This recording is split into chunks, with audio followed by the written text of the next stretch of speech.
आकाशवाणी भोपाल से प्रस्तुत है उज्जैन जिले की चिट्ठी। आलेख हेमेंद्र नाथ तिवारी। वाचन स्वर दीपा सिंह। प्रदेश के अन्य जिलों की तरह उज्जैन में भी दक्षिण पश्चिम मानसून सक्रिय हो गया है। पिछले दिनों हुई वर्षा से जहां लोगों को भीषण गर्मी से राहत मिली, वहीं किसानों के चेहरे भी खिल उठे।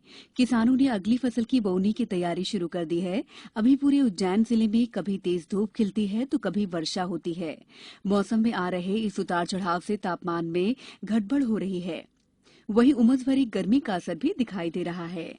वर्षा ऋतु और मानसून के दौरान जल आपदा के समय लोगों को सुरक्षित बचाने के लिए एसडीईआरएफ मुख्यालय भोपाल से 2 नई रेस्क्यू बोट जिला होमगार्ड उज्जैन को प्राप्त हुई, जिसका पूजन, लोकार्पण और क्षिप्रा नदी में बोटों की टेस्टिंग इत्यादि कार्यक्रम क्षिप्रा स्थित रामघाट पर उच्च शिक्षा मंत्री डॉ मोहन यादव के मुख्य आतिथ्य में संपन्न हुआ। इस अवसर पर सांसद अनिल फिरोजिया और विधायक पारस जैन भी मौजूद थे। दोनों नई बोटों में हवा भरने की आवश्यकता नहीं है, ये पंचर भी नहीं होती और हर तरह के रेस्क्यू ऑपरेशन में उपयोगी हैं।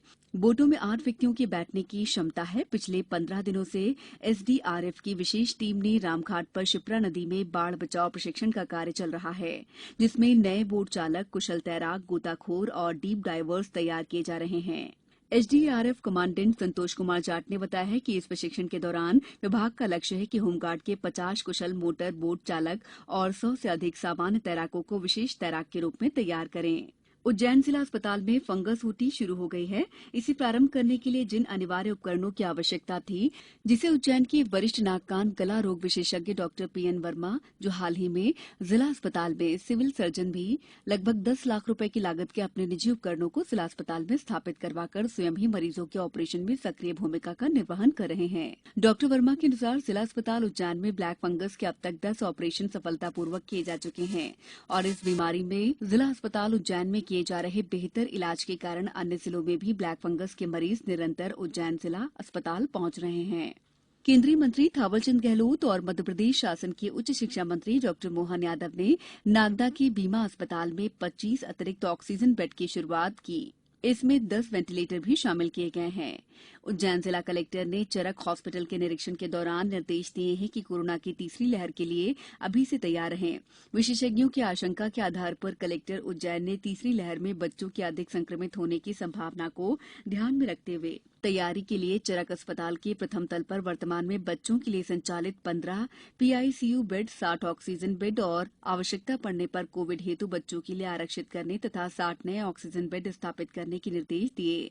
साथ ही आवश्यक संसाधन जुटाने और निर्माण कार्य समय पर पूरा करने तथा पृथक से एंट्री एग्जिट बनाने के लिए निर्देशित किया गया है। कलेक्टर आशीष सिंह, पुलिस अधीक्षक सत्येंद्र कुमार शुक्ल और महिदपुर के विधायक बहादुर सिंह चौहान ने महिदपुर तहसील के ग्रामीण क्षेत्र का दौरा कर विभिन्न पंचायतों में बनाए गए आइसोलेशन सेंटर का निरीक्षण किया। उन्होंने आइसोलेशन सेंटर में रह रहे मरीजों से उनके उपचार के बारे में चर्चा की और जानकारी ली कि उन्हें इन्फेक्शन कैसे हुआ।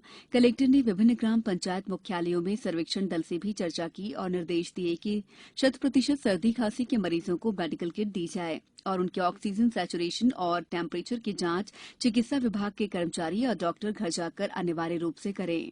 कलेक्टर आशीष सिंह ने बेगमबाग और केडी गेट क्षेत्र में जाकर मुस्लिम समाज के प्रमुख व्यक्तियों की बैठक ली और कहा कि कोरोना से बचाव का एकमात्र साधन वैक्सीन है। वैक्सीन के संबंध में फैली हुई विभिन्न भ्रांतियां निराधार हैं। वैक्सीन से किसी तरह का नुकसान नहीं होता।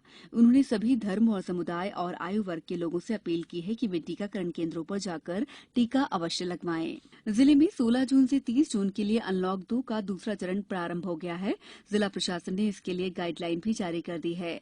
इसमें मॉल, रेस्टोरेंट, क्लब और जिम 50% क्षमता से खोले जाने के निर्देश जारी करने से पुनः सामान्य स्थिति निर्मित हो रही है। जिला टीकाकरण अधिकारी डॉक्टर केसी परमार ने बताया है कि जिले में 45 साल से अधिक के लगभग 1,91,974 व्यक्तियों को टीका लगाया जा चुका है। टीकाकरण अभियान के अंदर 45 साल से नीचे वाले 5,93,957 व्यक्तियों के लक्ष्य के विरुद्ध 3,40,792 व्यक्तियों को कोरोना की वैक्सीन लगाई जा चुकी है। जिले की चिट्ठी समाप्त हुई।